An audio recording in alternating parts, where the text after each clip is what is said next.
इस supreme court ये साफ तौर पर कह चुका है कि आप बुलडोजर की कार्रवाइयां इस तरह से नहीं कर सकते जिस तरह कर रहे हैं, और जो कानूनी प्रोसेस है उस प्रोसेस को नजरअंदाज करते हुए लोगों को एकदम बेघर कर दिया जाता है कि आप किसी का घर इस बुनियाद पर नहीं गिरा सकते कि उसके खिलाफ कोई इल्ज़ाम है या उसके खिलाफ कोई केस है। लेकिन आज हमारी पुलिस और हमारा जो एडमिनिस्ट्रेशन है वो खुद ही इंसाफ कर रहा है। हेट एजेंडा है, नफरत का एजेंडा है। ये बुलडोजर नफरत का बुलडोजर है।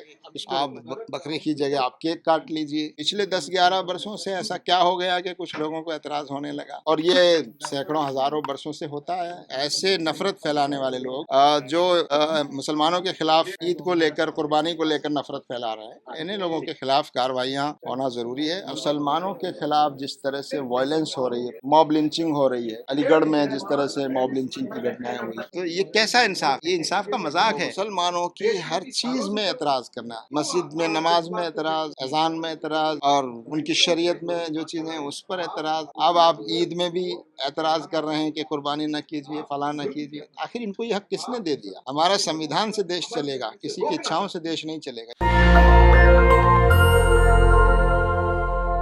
ये 4 विषय थे खास तौर से।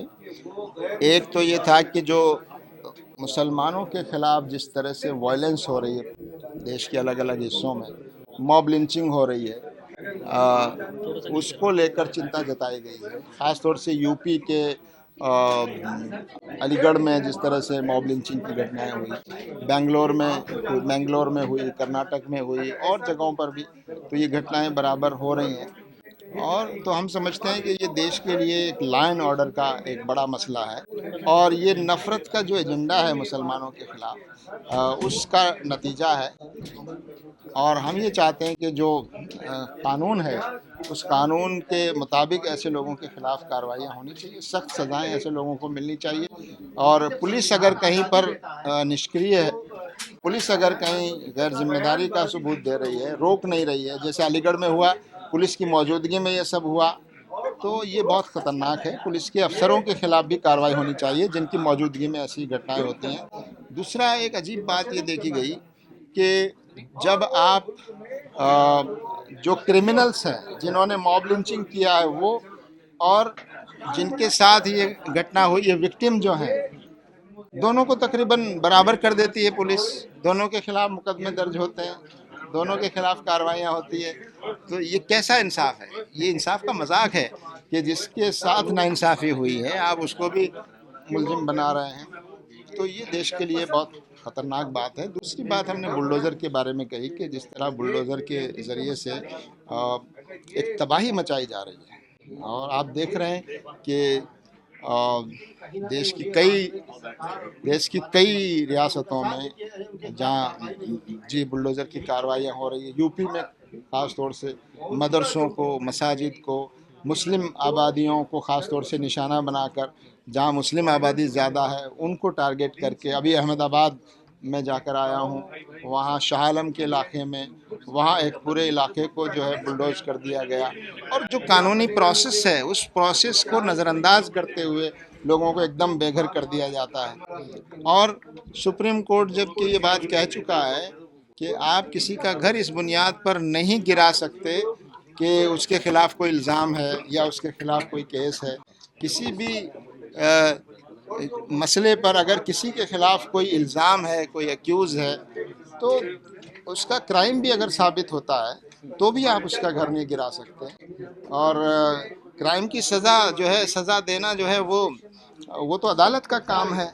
लेकिन आज हमारी पुलिस और हमारा जो एडमिनिस्ट्रेशन है वो खुद ही इंसाफ कर रहा है, वो खुद ही तय भी कर रहा है कि कौन क्रिमिनल है। और एक ख़ास मज़हब के लोगों को, मुसलमानों को विशेष रूप से निशाना जो बनाया जा रहा है, ये बहुत ख़तरनाक है। और मैं इसको कहता हूँ कि ये हेट एजेंडा है, नफ़रत का एजेंडा है। ये बुलडोज़र नफ़रत का बुलडोज़र है, इसको रोका जाना चाहिए। अभी ईद उल अज़हा का भी जो है मौका चल रहा है, ईद जो है 7 तारीख को तैयार है। बकरे को लेकर, कुर्बानी को लेकर बड़ा मसला बना हुआ है। लगातार जो है सोशल मीडिया और मेन स्ट्रीम मीडिया पर डिबेट का सिलसिला जारी है, और कुछ तो हिंदुवादी संगठन इसकी जो है बकरा ईद की जो है मांग कर रहे हैं कि ये नहीं होनी चाहिए, बैन होनी चाहिए कुर्बानी। देखिए, 10-11 साल तक तो सब ठीक था, उस वक्त तक तो कोई चीज़ नहीं हो रही थी। ये पिछले 10-11 साल से ऐसा क्या हुआ है कि ऐसे लोग जो है वो सामने आ रहे हैं जो मुसलमानों की हर चीज़ में एतराज़ करना, मस्जिद में नमाज में एतराज़, अज़ान में एतराज़ और उनकी शरीयत में जो चीज़ें हैं उस पर एतराज़। अब आप ईद में भी एतराज़ कर रहे हैं कि कुर्बानी न कीजिए, फ़लाँ न कीजिए। आखिर इनको ये हक़ किसने दे दिया? हमारा संविधान से देश चलेगा, किसी की इच्छाओं से देश नहीं चलेगा। ये देश किसी एक मज़हब के मानने वालों का नहीं है। इस देश में सब मज़हब के मानने वाले लोग हैं, सबके अधिकार बराबर हैं, सबको अपने धर्म के मुताबिक अमल करने की आज़ादी है।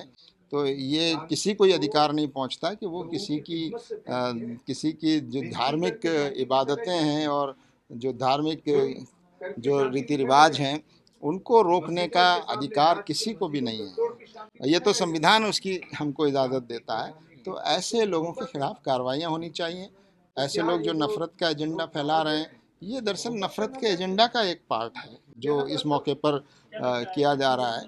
अब कुछ मुसलमानों को भी ये शामिल कर लेते हैं। कोई कहता है कि आप बकरे की जगह आप केक काट लीजिए। वो ईद का पैगाम और कुर्बानी का जो मकसद है उसको नहीं समझ पा रहे हैं कि ये इतनी बड़ी कुर्बानी है, ये इतना बड़ा एक वो है, इबादत है और उसमें आप माल खर्च करते हैं, उसमें आप अपनी पसंदीदा चीज़ खर्च करते हैं, गरीबों का ख्याल रखते हैं, गरीबों के मदद करते हैं। तो ये एक पूरी स्पिरिट है, उसमें खुदा के आदेश की पालना करते हैं आप। तो ये जिन लोगों को ये बात समझ में नहीं आ रही है, तो वो एक नफ़रत के चश्मे से जो लोग देख रहे हैं वो ऐसा कर रहे हैं। बुलडोजर का जिक्र किया आपने। दिल्ली के तमाम इलाकों में जो है बुलडोजर की कार्रवाई चल रही है। जब ओखला जामिया नगर बटला हाउस का नाम आता है तो इसको ज़्यादा हाईलाइट कर दिया जाता है। किस तरह देखते हैं? देखिए, मैं कहता हूँ ये जो इस वक्त बुलडोज़र जो चलाया जा रहा है इसके पीछे नफ़रत का एजेंडा भी शामिल है और सेलेक्ट करके ऐसी इबादतें, ऐसे इलाके जहाँ मुसलमान ज़्यादा आबादी में रहते हैं उनको निशाना बनाकर, और कोई घटना होती है किसी क्राइम में किसी को एक्यूज बनाकर उसका घर गिरा दिया जाता है। कहा यह जाता है कि हम इल्लीगल आबादी हटा रहे हैं। इल्लीगल आबादी हटाने के लिए उसको क्राइम से क्यों जोड़ रहे हैं, उसको किसी वायलेंस से क्यों जोड़ा जा रहा है? जबकि सुप्रीम कोर्ट ये साफ तौर पर कह चुका है कि आप बुलडोज़र की कार्रवाइयाँ इस तरह से नहीं कर सकते जिस तरह कर रहे हैं। उसके लिए एक पूरा प्रोसेस है, उसके लिए पूरा एक तरीक़ा है जिसमें और किसी क्राइम की सज़ा, किसी का घर बुलडोज कर देना किसी क्राइम की सज़ा नहीं है। किसी के खिलाफ अगर कोई जुर्म, के खिलाफ चलाया जा रहा है। अवैध निर्माण कहकर ऐसा किया जा रहा है, लेकिन सेलेक्ट करके मुसलमानों के इलाकों को टारगेट किया जा रहा है और साथ में पहले ये माहौल बनाया जा रहा है कि हमने घुसपैठियों को हटा दिया है, हमने जो है ऐसे क्रिमिनल लोगों को हटा दिया है, ऐसे लोग जो क्राइम कर रहे हैं हमने उनके घर बुलडोज किए हैं। ये बात क्यों कही जा रही है? इसलिए कही जा रही है कि नफ़रत का एजेंडा इसके पीछे है। अलबत्ता जहाँ इल्लीगल कंस्ट्रक्शन है, कुछ है, उसका एक तरीका है और उस तरीके के मुताबिक कार्रवाई करें तो उस पर किसी को एतराज़ नहीं। जमात हमेशा से कहती आई है कि जो काम भी हो कानून के मुताबिक होना चाहिए। ये जो हो रहा है बुलडोजिंग की कार्रवाइयाँ, इसके पीछे नफ़रत का एजेंडा है।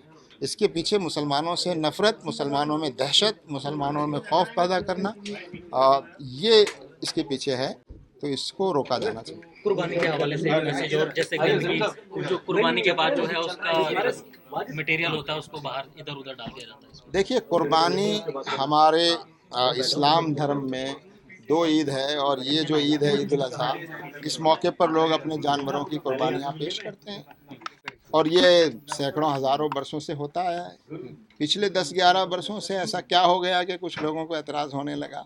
तो ये सरकार की ज़िम्मेदारी है कि ऐसे असामाजिक तत्व, ऐसे नफ़रत फैलाने वाले लोग जो मुसलमानों के ख़िलाफ़ ईद को लेकर, कुर्बानी को लेकर नफ़रत फैला रहे हैं, इन्हीं लोगों के ख़िलाफ़ कार्रवाइयाँ होना ज़रूरी है। अलबत्ता हम मुसलमान भाइयों से ये कहना चाहेंगे कि वो इस बात का ख्याल रखें कि पूरी सफाई के साथ, और सफाई तो इस्लाम में ईमान का आधा हिस्सा बताया गया है कि सफाई आधा ईमान है।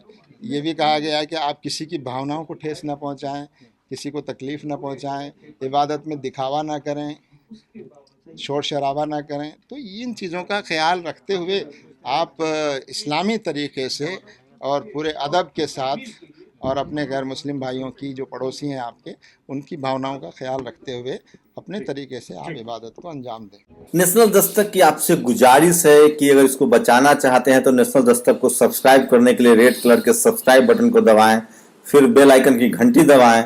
नेशनल दस्तक को बचाने के लिए बहुत जरूरी है कि हर खबर को शेयर करें, लाइक करें, कमेंट जरूर करें।